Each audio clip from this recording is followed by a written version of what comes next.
What's up everybody and welcome back to the channel. Today we're going to be running some tests with the Gold Monster 1000 to see how it handles competing targets in the same area. So for example, if we have an iron target and a gold target in the same area, how is this machine going to handle that? Will the Gold Monster 1000 be able to give us a gold signal and an iron signal at the same time? What we're also going to find out in this video is if a iron target will completely cancel out the signal from a gold target. For example, if we have an iron square nail sitting above a piece of gold in the ground, will that square nail cancel out the signal from the gold? So I have some iron and gold targets ready to go. Our iron targets are going to be square nails in varying sizes, as well as some very small pieces of metal and small pieces of rust, and then varying sizes of gold and some nuggets that you may have seen me find in some of my previous videos. So I've got a spot set up outside. Let's take all of our equipment, go out there, and run some tests. Let's quickly take a look at some of the gold we'll be looking at today. So you can see here that I have a lot of pieces in varying sizes, anywhere from 3/4 of a gram to 1/10 of a gram. So this is the gold we'll be working with today. And here we have our iron targets. We've got square nails and a bunch of different sizes here, as well as some very small pieces of metal, iron and rust, that will be our competing targets. Alright, so this is the area we'll be doing our test. I've got a cardboard box sitting on top of a plastic sled that's about 1 foot up off of the ground, so we shouldn't have too much interference. I'll swing the metal detector over the test area just to make sure that we don't have any other interfering targets in the area.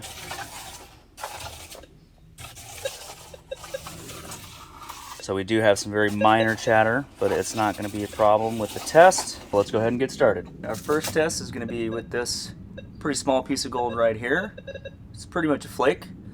We'll drop it on the cardboard and just get a read on the signal first.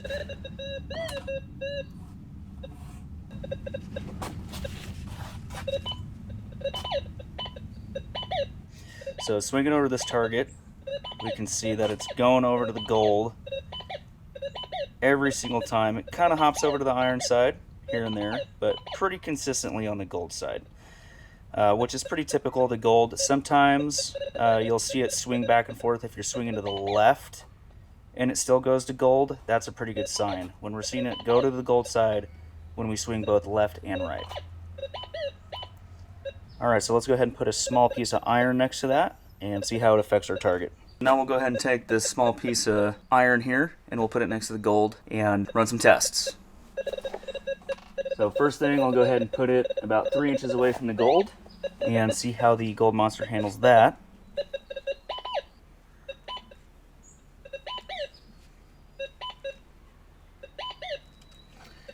So you can hear in the tone and you can see on the machine that we're getting a gold reading and an iron reading.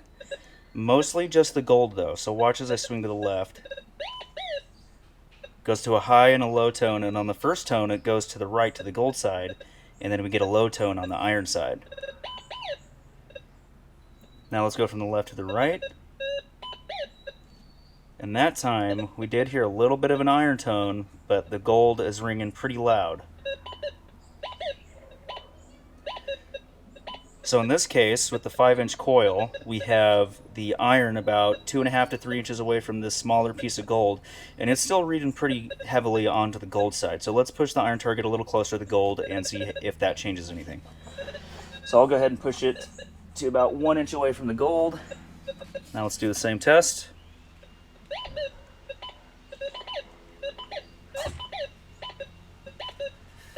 Alright, and we're seeing pretty much the same thing as far as the machine still reading over on the gold side. If I go really slowly, we do see it jump over to the iron side. Just barely. Now let's go ahead and put this right on top of the gold. This is going to simulate gold that's right next to an iron target, or it'll be gold that maybe has some rust on it. So let's see the iron directly on top of the gold.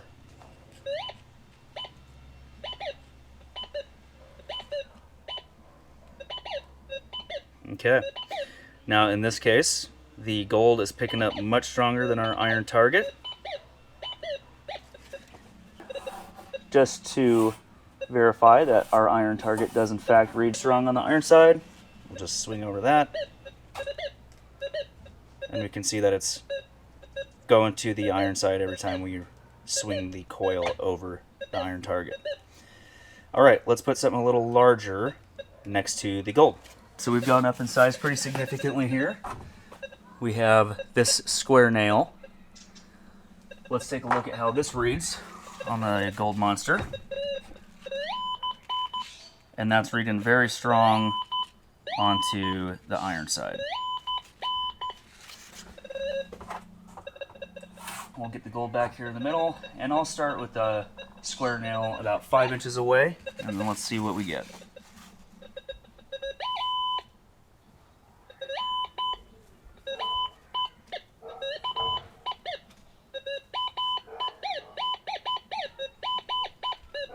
Okay, so we can already see that the square nail is starting to interfere with the gold target. But we're still seeing it read over onto the gold side. Now if I bring it up, we are seeing all iron. I'll slowly start to bring it down.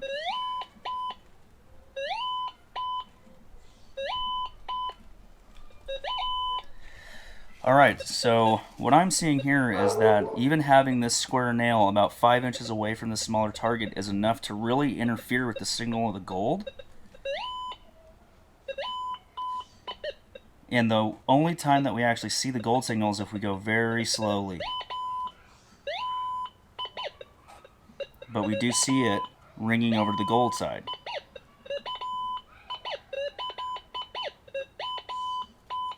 Okay, let's go ahead and move this 1 inch away, and we'll perform the same test.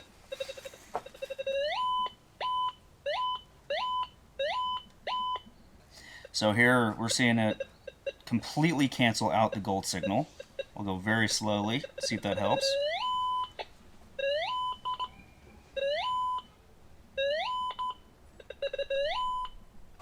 So we do see it occasionally hopping over to the gold side, but it's pretty strong on the iron side. I am curious to see if we turn on discrimination, if that'll pick up the gold at all.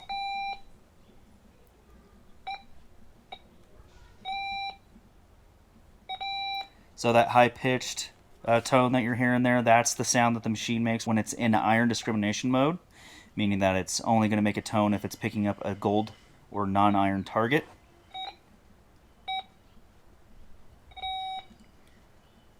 So we are hearing it occasionally make a tone, but this iron target is absolutely canceling out the gold signal.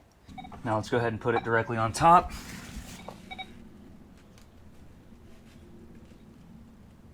And now we're not getting any type of signal from the gold while it's in discrimination mode. We did just get a tone there. Now let's put it in non-discrimination mode. And again, we're seeing 100% iron signal. We'll take the iron signal away, and immediately we're picking up that gold target again. So we definitely have some interference from that iron target there, and it's definitely canceling out our gold signal. Let's move on to our next gold target. Alright, so our next target is going to be this piece of gold here. So we'll just put this down and take a look at the signal that it gives us.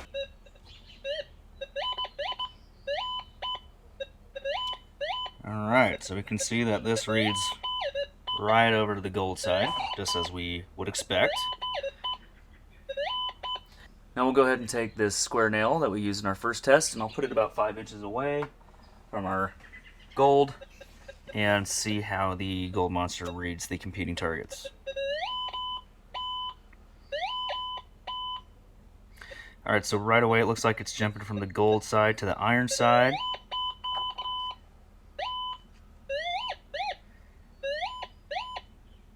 Okay, so if I hold it about 4 to 5 inches above both of the targets, the iron target is the signal that we're getting.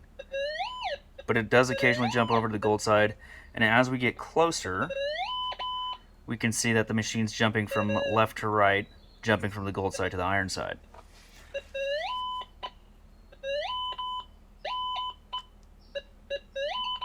So even though these targets are about 5 inches away from each other, the machine is still able to distinguish between the two targets.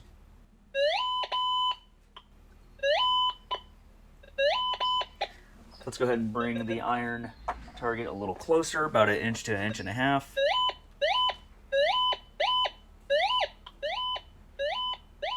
Go a little slower. So if I do go slower, we do see it jump over to the gold side a little bit, but it's still a much stronger iron signal. We'll put it right next to the gold. And again, we're seeing a strong iron signal. Let's go ahead and throw on the iron discrimination to see if that changes anything.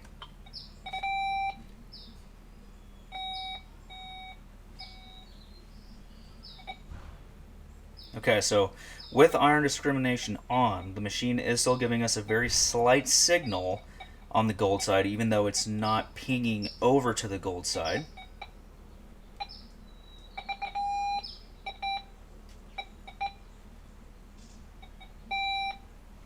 It's very faint, but it is giving us a slight tone.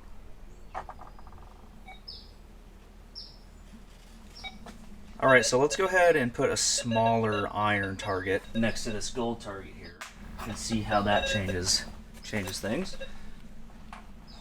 We'll go ahead and put the iron target about 4 inches away from the gold.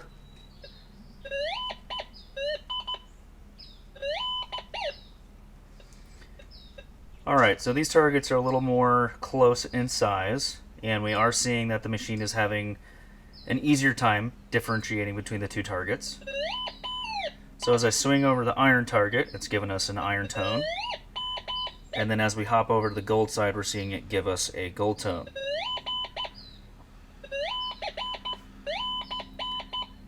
So if I keep the coil focused over the gold, we're still getting a nice strong gold signal. Let's swing over both.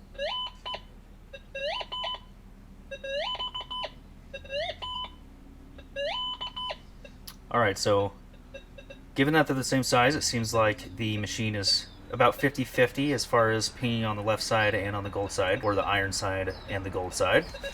Let's go ahead and put it about 1 inch away from our gold target, and then we'll do this again.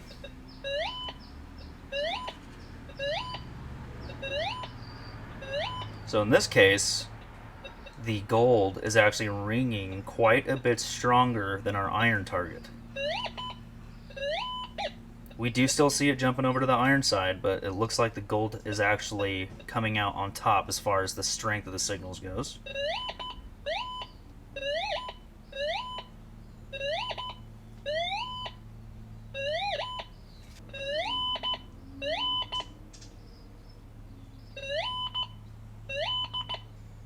Alright, so here we have a case where we have an iron target and a gold target that are about 1 inch away from each other, and the machine is still picking up the iron and the gold.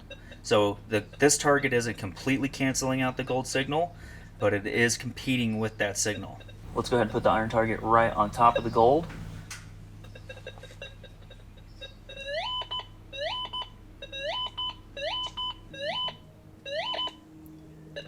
Alright, so here the iron signal is actually overpowering the gold signal. And it's hardly jumping over the gold side. We're definitely seeing a much stronger iron signal here. Let's put on the discrimination and see how that affects the tone.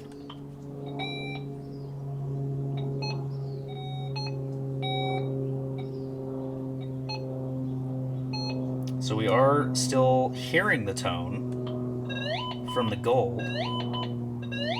If we go slowly enough, we do see it slightly jump over to the gold side, but in this case, a relatively comparable in size iron target is canceling out the gold tone. So if you had a piece of gold that had a lot of rust on it, or was trapped in a piece of oxidized ground, then you might be hearing a iron tone rather than a gold tone, even if you did have gold there. And for our final test, we'll go ahead and take all these pieces of gold here, simulating a larger piece of gold. This might be about 1.5 grams, maybe a little bit more than that. We'll clump that together and put some similar sized iron targets next to this and see how the machine reacts. Okay, first we'll go ahead and swing the coil over the target. And as expected, it's reading heavily over to the gold side. First, we'll go ahead and start with our smaller iron target here. Put it about 3.5 to 4 inches to the side.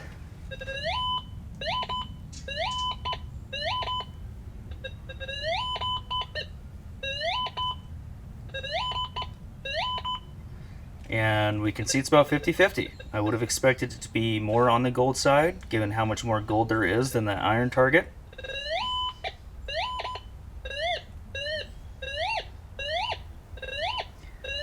So now I'm holding it about 4.5 to 5 inches above the gold, and now we're getting a much stronger gold tone here. I'll slowly start to bring it down to the target.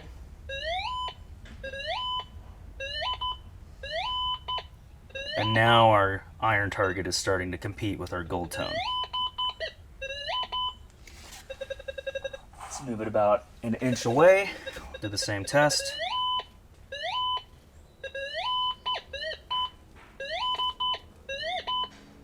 Alright, so in this case, the gold is out overpowering the iron signal, which would be expected since they're so close to each other. Then we'll go ahead and put it right on top of the gold. Do the same test. So we do see the machine jumping over to the iron side a little bit, but we're definitely seeing a much stronger gold tone. Alright, we'll go ahead and move up to this larger square nail here and see how that affects our signal. So I'll start from about 6 inches away and see what we get.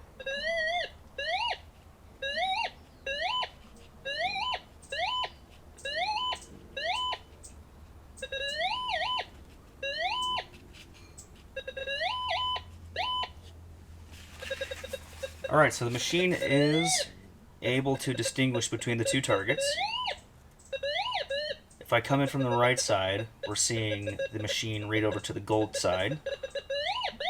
And if I come over from the left side, it's reading on the iron side. If I swing over both, it's kind of jumping back and forth. Bring it about an inch above the targets.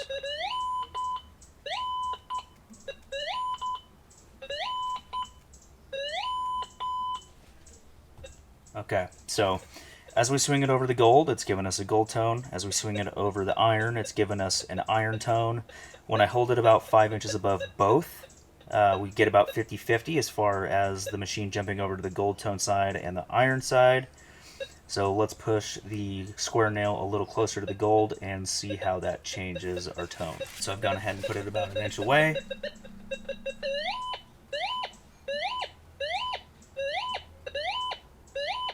Okay, so we see that it is about 50-50. Jumping to the left side for iron and jumping to the right side for the gold. Get a little closer.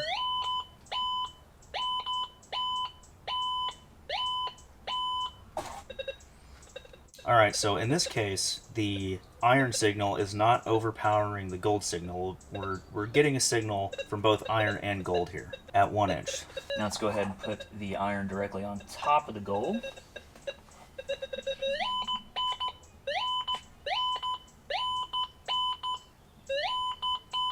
Alright, so now we're starting to see where the iron signal is starting to overpower the gold signal.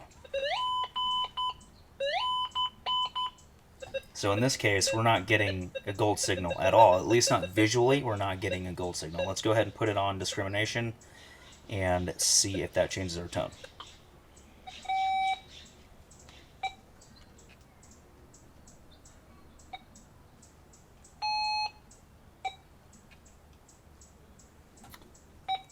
So we're barely getting a tone at all. I would say that the nail is completely canceling out the gold target in this case. All right, we're back inside and we finished up our test so we can break down what we learned.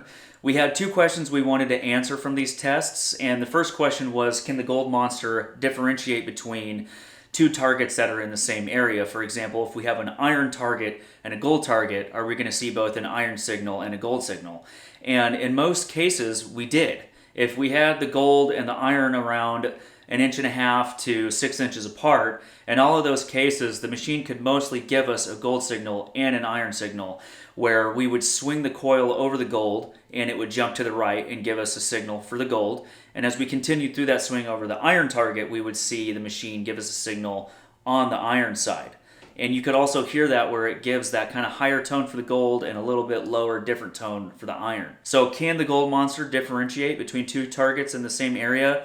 Yes, the Gold Monster can do that. The other question we had was if the signal from one target can completely cancel out the signal from another target. And in many cases, we would have a large square nail right next to a smaller piece of gold, and we could only see an iron signal, meaning that the tone from the iron square nail was completely canceling out the tone from the gold. In other cases, we saw it where the gold was completely canceling out the signal from the iron. So what it really breaks down to is the size of the target and how close the target is to the other target. Now the final question from all this testing is how do we take what we learned from these tests and apply it to going out in the field and doing some actual metal detecting? Really what it means is that you got to dig every single target, because if we're finding now that an iron target can cancel out a gold target, that could mean that an iron target that we might normally walk away from could be hiding a gold target that's right there. In some cases, if we dug up that iron target, got that out of the way, we could potentially find ourselves getting a gold signal because we just took out that competing signal, and now we're able to find that piece of gold that was close enough that we didn't get the signal from the gold because it was being overpowered by that iron target. So I am very excited to take my Gold Monster out and apply what we learned from our test today in the field. I hope you learned something from this video. I know that I did. If you want to know more about the Gold Monster 1000, I have a few other videos where I've actually gone out in the field and found quite a bit of gold with this machine. I also have a few other videos where I've tested this machine and compared it against the Equinox 800. So be sure to go check that out. Be sure to like and subscribe, and I'll see you on the next video.